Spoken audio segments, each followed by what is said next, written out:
नमस्कार friends. Last class में हम देख रहे थे डिफरेंट टाइप की टोपोलॉजीज, कौन कौन सी टोपोलॉजी थी। वहाँ पे अपने देखा कि स्टार टोपोलॉजी क्या होती है, बस टोपोलॉजी क्या होती है, रिंग टोपोलॉजी क्या होती है। तो ऐसी कोई टोपोलॉजी होती नहीं है।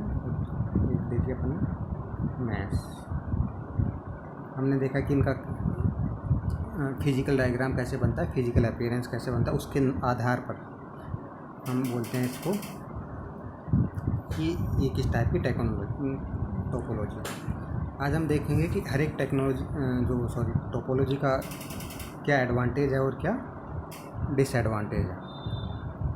वन बाय वन हम पिक करते हैं। पहली हम पिक करते हैं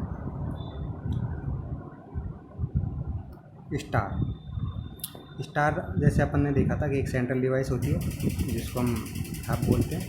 बाद में चारों तरफ से सारी डिवाइसेस आपस में इस टाइप से स्टार फैशन में कनेक्टेड रहती है। मोस्टली जैसे आप लोकल कैंपस में देखो, किसी कैंपस के अंदर देखोगे तो या किसी ऑफिस के अंदर देखो, मोस्टली आपको स्टार टोपोलॉजी नज़र आएगी। स्टार टोपोलॉजी का फ़ायदा क्या है? एक तो इंस्टॉल करना बड़ा आसान है। हम इसमें एक सेंट्रल डिवाइस यहाँ पे लगा देते हैं कोई भी, एंड उसके साइड में जैसे कोई स्विच लगा दिया, ये कहता है स्विच में बहुत सारे पोर्ट रहते हैं और हर एक पोर्ट से ये सारे कंप्यूटर्स आपस में कनेक्टेड रहते हैं। देन क्या होता है, इसका फ़ायदा हो गया। एक तो एक सबसे फर्स्ट बेनिफिट क्या हो गया, इजी टू इंस्टॉल हो गया, आराम से इंस्टॉल हो जाती है।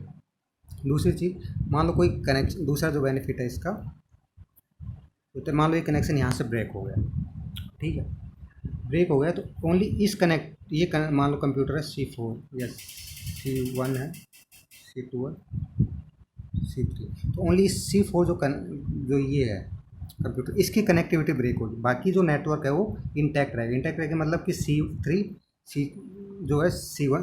जो है इससे यहाँ से कम्युनिकेट कर सकता है, C3 C2 से भी कर सकता है, C2 C1 से भी कर सकता है। इन बाकी डिवाइसेस के कम्युनिकेशन में कोई रुकावट नहीं आएगी, कोई बाधा नहीं आएगी। तो ओनली ये कम्युनिकेशन, मान लो कोई जो भी केबल है या टूट गई, ब्रेक हो गई किसी वजह से, तो ओनली ये वाला कम्युनिकेशन ब्रेक होता है। तो इसका एडवांटेज है। बाकी जो है इसका डिसएडवांटेज क्या है? अब डिसएडवांटेज सोचो। डिसएडवांटेज, सबसे बड़ा जो डिसएडवांटेज है, मान लो इसकी सेंट्रल डिवाइस ख़राब हो गई। सेंट्रल डिवाइस अगर ख़राब हो गई, इसका मतलब है कि पूरा का पूरा जो नेटवर्क है, इस पूरी चीज़ को हम नेटवर्क बोलेंगे। तो नेटवर्क की डेफिनेशन है दो या दो से ज़्यादा डिवाइसेज अगर आपस में किसी कम्युनिकेशन मीडिया से आपस में कनेक्टेड है तो उसको हम नेटवर्क कहते हैं। तो पूरा का पूरा नेटवर्क ठप हो जाएगा।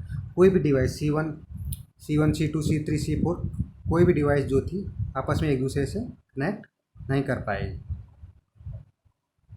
ठीक है। तो इसका सबसे बड़ा डिसएडवांटेज है। दूसरा जो है, इसमें जो केबल जो कनेक्शन है, केबल कनेक्शन है, इसमें जो केबल की लागत है, जैसे यहाँ से यहाँ तक लागत, ये केबल है, कितनी केबल लगेगी वो केबल डिपेंड करती है। तो इसमें जो केबल है, बस की तुलना में इसमें थोड़ी केबल ज़्यादा लगती है। देखिए मैश की तुलना में काफ़ी कम है। मैश में आपने देखा था कि हर एक डिवाइस बाकी सारे डिवाइस से कनेक्टेड होती है, उसमें केबल बहुत लगती है। इसमें बस की तुलना में जो ये है वो काफ़ी कम लगती है, लेकिन बस की तुलना में इसमें केबल थोड़ी ज़्यादा लगती है, लेकिन मैश की तुलना में काफ़ी कम लगती है, ठीक है। जिसके एडवांटेज डिसएडवांटेज देख लिए। नेक्स्ट जो टोपोलॉजी होती है वो बस होती है। बस में क्या होता है, एक सेंट्रल केबल होती है और सेंट्रल केबल के साइड में सारी डिवाइसेज आपस में कनेक्टेड होती है।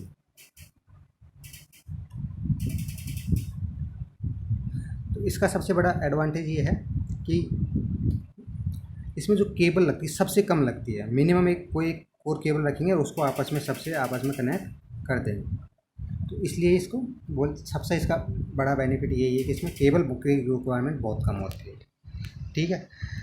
दूसरा एडवांटेज इसका है कि ओनली अगर ये यहाँ पे इस कनेक्शन कोई ब्रेक हुआ तो बाकी कनेक्शन में कोई दिक्कत, बाकी नेटवर्क के कनेक्शंस में कोई दिक्कत नहीं आएगी। बाकी सारी डिवाइसेज आपस में डेटा कम्युनिकेट कर सकती है।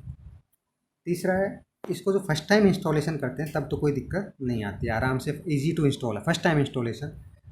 इसका डिसएडवांटेज क्या है कि मान लो अपने को फर्स्ट टाइम पूरा इंस्टॉलेशन किया, नई डिवाइस यहाँ पे ऐड करनी है, तो इसको हुक जैसा यहाँ पे लगा के यहाँ पे कनेक्शन करता है, इसमें काफ़ी दिक्कत आती है, थोड़ी एक्सपर्टीज चाहिए। तो नॉर्मली कनेक्शन होने में थोड़ी दिक्कत आती है। मान लो अगर इंस्टॉलेशन के बाद में यहाँ पे नई डिवाइस ऐड करनी है तो नई डिवाइस ऐड करना इसमें थोड़ा मुश्किल होता है। दूसरा इसका डिसएडवांटेज है कि मेन जो कोर केबल है वही अगर ब्रेक हो गई, ये वाली जो केबल जो है वो ब्रेक हो गई, तो पूरा का पूरा नेटवर्क है वो अपना ठप हो जाएगा।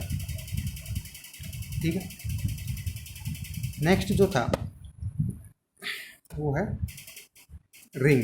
रिंग में क्या था, मान लो ये जो एक ही है, एक ही है, एक ही। रिंग जो टोपोलॉजी यूज़ की गई थी वो फर्स्ट टाइम जो बनाई थी वो IBM कंपनी ने बनाई थी। उसने अपना एक लैन सिस्टम बनाया था, उसमें इन्होंने यूज़ की गई थी। IBM कंपनी का एक खुद का लैन सिस्टम था, लोकल एरिया नेटवर्क, उसमें रिंग टोपोलॉजी काफ़ी यूज़ की जाती है। इसका एडवांटेज तो ये है कि काफ़ी ईजी है, एक न्यू डिवाइस ऐड करना हो तो भी आराम से ऐड हो जाती है। जैसे मेरे को यहाँ पे एक न्यू डिवाइस है ऐड करनी है तो मैं कुछ नहीं करूँगा, इस डिवाइस को मैं क्या करूँगा, यहाँ से एक ऐसे यहाँ पे कनेक्शन कर दूँगा और यहाँ से एक नया कनेक्शन कर दूँगा।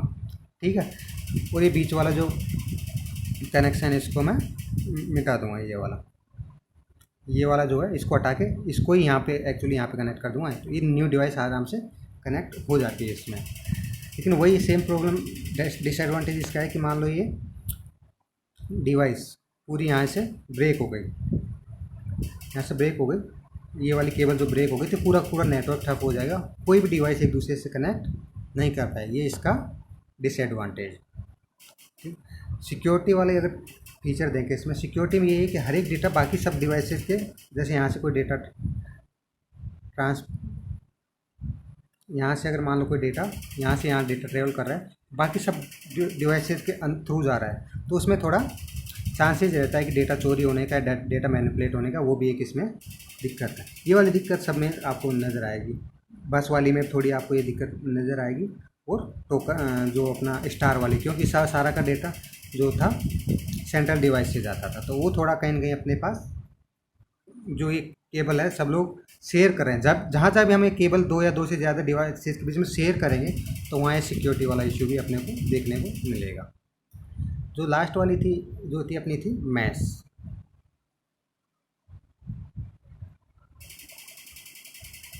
मैश में क्या होता था, मैश में एक ये डिवाइस है, एक ये डिवाइस है, एक ये है, ये सारी की सारी डिवाइस आपस में एक दूसरे से कनेक्टेड रहती है। ठीक है, इसका सबसे एडवांटेज ये है कि हर एक डिवाइस, मान लो ये C1 है, ये C2 है, ये C3 है, C4, एक डिवाइस का दूसरी डिवाइस से डायरेक्ट कनेक्शन है। तो जो यहाँ से डेटा मान लो C1 को भेजना है तो C4 में डायरेक्टली यहाँ से डेटा भेज देता है, तो डेटा भेजने में डिले बिल्कुल नहीं होगा, डेटा बहुत फास्टली एक जगह से दूसरी जगह चला जाएगा। ठीक है, दूसरा एडवांटेज इसका है, कोई भी मान लो कनेक्शन ब्रेक हो गया, मान लो एक कनेक्शन ब्रेक हो गई, ये वाला यहाँ से ब्रेक हो गया, ठीक है, तो क्या होगा, कोई दिक्कत नहीं है। जब C2 को मान लो C3 से डेटा भेजना है तो अब वो C4 और C3 के थ्रू ये वाला, ये मैं दूसरे चैनल यहाँ से लेके इस मार्ग से भेज सकता है। इसमें इसको बोलेंगे बहुत ही रिलायबल है। रिलायबल का मतलब विश्वसनीय है कि आपका जो डेटा है, आपका जो सर्वर है, आपका जो नेटवर्क कभी डाउन नहीं होगा कहीं ना कहीं दूसरे रास्ते से डेटा एक जगह से दूसरे जगह जाने में। हाँ, लेकिन डेफिनेटली अगर इस रास्ते से जाता, सबसे पहले इस रास्ते से जाता तो उसको टाइम कम लगता, तो रिलेटिवली इसमें थोड़ा उसको अधिक टाइम लगेगा। ठीक है, तो ये काफ़ी फास्ट भी होता है, दूसरा ये काफ़ी रिलायबल भी होता है, क्योंकि नेटवर्क ठप होने का चांसेस बहुत कम है। सारे के सारे चैनल ही अगर मतलब सारे के सारे जो भी ये कम्युनिकेशन पाथ है ब्रेक हो गई, तब जाके वो डेटा सेंड करने में असमर्थ रहेगा, नहीं भेजने, अदरवाइज डेटा एक जगह से दूसरी जगह आराम से भेज सकता है। इसका नुकसान क्या है, अब नुकसान देखते हैं। इसके नुकसान अगर देखें, सबसे बड़ी चीज़ तो इसमें केबल की रिक्वायरमेंट देखो, डिसएडवांटेज में जो है केबल की रिक्वायरमेंट देखो। इसके फर्स्ट इसमें केबल में देखो, यहाँ से यहाँ इतनी केबल चाहिए, ये केबल चाहिए, यहाँ से ये केबल चाहिए, इतनी केबल चाहिए, इसमें केबल की रिक्वायरमेंट बहुत ज़्यादा है। एक डिसएडवांटेज है कि इसमें केबल की रिक्वायरमेंट बहुत ज़्यादा रहती है। दूसरा इसका डिसएडवांटेज क्या है कि मान लो हर एक डिवाइस को, ये जो डिवाइस है यहाँ से यहाँ जाने के लिए यहाँ पे एक पोर्ट होना चाहिए इस कंप्यूटर में। इस जो केबल को कनेक्ट करने के लिए एक पोर्ट होना चाहिए, एक कनेक्शन जो मतलब एक सॉकेट टाइप का कुछ होना चाहिए जिसको अपन पोर्ट बोलते हैं। यहाँ से एक केबल को यहाँ कनेक्ट, ये वाली केबल आ रही है, इसको करने के लिए एक पोर्ट चाहिए। तो मान लो इस C2 डिवाइस को बाकी 1 2 3 डिवाइस से कनेक्ट करना है, तो कम से कम इसके पास 3 पोर्ट होने चाहिए। इसी प्रकार मान लो कि एक नेटवर्क है जिसमें 50 डिवाइसेज हैं, तो कम से कम उसको हर एक डिवाइस से कनेक्ट करने के लिए 49 उसको पोर्ट चाहिए होंगे। तो पोर्ट रिक्वायरमेंट बहुत ज़्यादा है। और जैसे जैसे इसमें पोर्ट की संख्या बढ़ती जाएगी कोई कंप्यूटर में, अभी जनरली अपने कंप्यूटर में क्या होता है, एक पोर्ट होता है जिससे लैन केबल अपन में लगा देते हैं। मान लो अपन 49 है तो उस कंप्यूटर की कॉस्ट भी बहुत ज़्यादा बढ़ जाएगी और उतना स्पेस भी नहीं रहेगा डिवाइस में, तो इसलिए ये काफ़ी कॉस्टली पड़ती है। इसका बेनिफिट आपने देखा कि बहुत रिलायबल है, बहुत फास्ट रहेगी, लेकिन नुकसान क्या है कि इसमें केबल यूटिलिटी बहुत ज़्यादा है और केबल्स को कनेक्ट करने के लिए हर एक डिवाइस जो है उसमें बहुत सारे पोर्ट की रिक्वायरमेंट होती है। पोर्ट कुछ नहीं होते, स्लॉट होता है जहाँ पे अपन केबल कनेक्ट करते हैं। जो आपने अगर सुना हो तो RJ45 फीमेल कनेक्टर जो रहता है उस वो एक तरीके से पोर्ट है। और उस पोर्ट को सपोर्ट करने के लिए बैकएंड में एक हार्डवेयर होता है जो कि NIC वगैरह, NIC हार्डवेयर भी होना ज़रूर रहता है। 49 अगर अपने को पोर्ट बनाने हैं, 50 पोर्ट बनाने हैं, तो उतनी डिवाइस को सपोर्ट करने के लिए अपने पास हार्डवेयर भी होना चाहिए। तो इसलिए काफ़ी कॉस्टली रहता है। ठीक है, तो ये इसमें हमने देखा कि हर एक टोपोलॉजी के फायदे क्या होते हैं और नुकसान क्या होते हैं। ठीक है दोस्तों, बाकी नेक्स्ट क्वेश्चन अपने नेक्स्ट लेक्चर में देखते हैं।